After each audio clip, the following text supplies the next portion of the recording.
दोस्त, जिन लोगों को लगता है कि भगवान हमारे साथ ही इतना बुरा क्यों कर रहा है, वो हम इतना दुख और दर्द क्यों दे रहा है, तो प्लीज ऐसे लोग मेरी वीडियो को पूरा देख कर जाना, क्योंकि जो मैं स्टोरी आपको सुनाने जा रहा हूँ ना भाई, वो आपकी सारी जिंदगी को चेंज कर देगी। तो एक बंदे की स्टोरी होती है, वो अपनी क्लास में बहुत ही अच्छे से पढ़ रहा होता है, बहुत अच्छा फर्स्ट आता था, हर बार उसके एग्जाम आते थे, वो क्लास में यानी कि स्कूल में फर्स्ट आता था।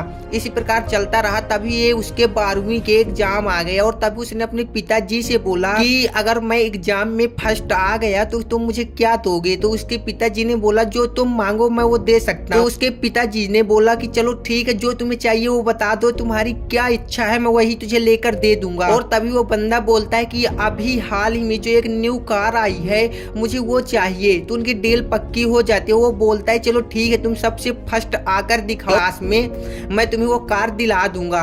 और एग्जाम आते हैं, बंदा बहुत ही अच्छे से एग्जाम देता है, बहुत ही अच्छे उसका फोकस होता है, सिर्फ पढ़ाई पे और भी ज्यादा फोकस लगा देता है। और एग्जाम जैसे उसके खत्म होते हैं, रिजल्ट देखने के लिए वो अपनी स्कूल जाता है। वहाँ पे देखता है जैसे वहीं से फोन कर देता है अपने पिताजी का, देख लो मैं अपने व्हाट्सएप में तुम्हें भेज रहा हूँ अपने अंक। तो वो सबसे फर्स्ट आया हुआ होता है। तभी उसका पिताजी बोलता है कि चलो ठीक है, तुम्हारी कार शाम को आ जाएगी, तुम घर पे मुझे मिलो। तभी वो बंदा बोलता है चलो ठीक है, मैं पार्टी करके अभी आ रहा हूँ अपने दोस्तों के साथ, घर में मिलूंगा तुमसे। और तभी वो जैसे ही शाम को घर आता है, तभी उसका पिताजी घर में बैठा होता है, लेकिन वहाँ पर कोई कार नहीं होती है। तभी वो बंदा पिता के पास जाता है और आशीर्वाद लेता है, फिर भी वो गुस्सा नहीं होता। तभी उसका पिताजी उसी एक चिट्ठी देता है और छोटा सा गिफ्ट देता है। लेकिन वो बंदा चिट्ठी को पढ़ता है, लेकिन उसमें लिखा होता है कि उसके अंदर खोल कर देखो। इतना खोल कर देखता है तो उसके अंदर रामायण होती है, लेकिन वो रामायण का एक भी पन्ना नहीं पलटता और वहीं पर बंद करके एक पत्र लिखता है अपने पिता के लिए कि मैं अब घर छोड़कर जा रहा हूँ, जब मैं अपने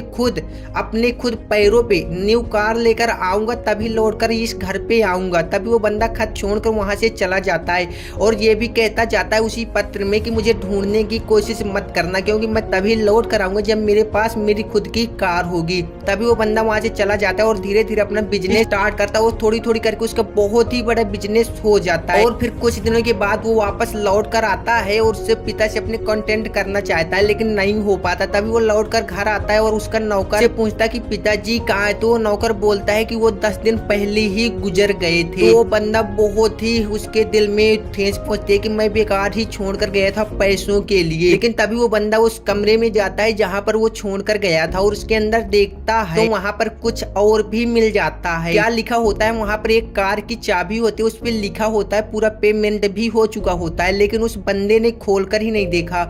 और फिर अपने आप को सोचता है और पूछता है कि यार मैंने भी पैसों के लिए अपने पिता को छोड़कर चला गया। तो देख लो भाई, अगर आप लोग भी ऐसी गलती करते हो, मुझे पता है भगवान ये सोचता है तुम उसके लिए हो वो करो, भगवान तुझे देगा, लेकिन तुम खुद ही भगवान को बुरा मानने लगते हो। भगवान तुझे खुद अभी का मालूम है, लेकिन उसे तेरे फ्यूचर का भी मालूम है। तुम जो सोच रहे हो ना, उससे बहुत आगे का उसको मालूम है, यहाँ तक कि तेरी आगे की कहानी वो खुद ही लिखने वाला होता है। इसलिए जो होता है ना सिर्फ अच्छे के लिए होता है, इसलिए पैसों के लिए किसी को छोड़कर मत जाना, अपने रिश्तों को मत ठुकरा देना, क्योंकि रिश्ते वो खास होते हैं ना भाई कि जो एक बार टूट जाते हैं दोबारा फिर नहीं जुड़ते। इसलिए मैं आशा करता हूँ कि आपको स्टोरी समझ में आई होगी।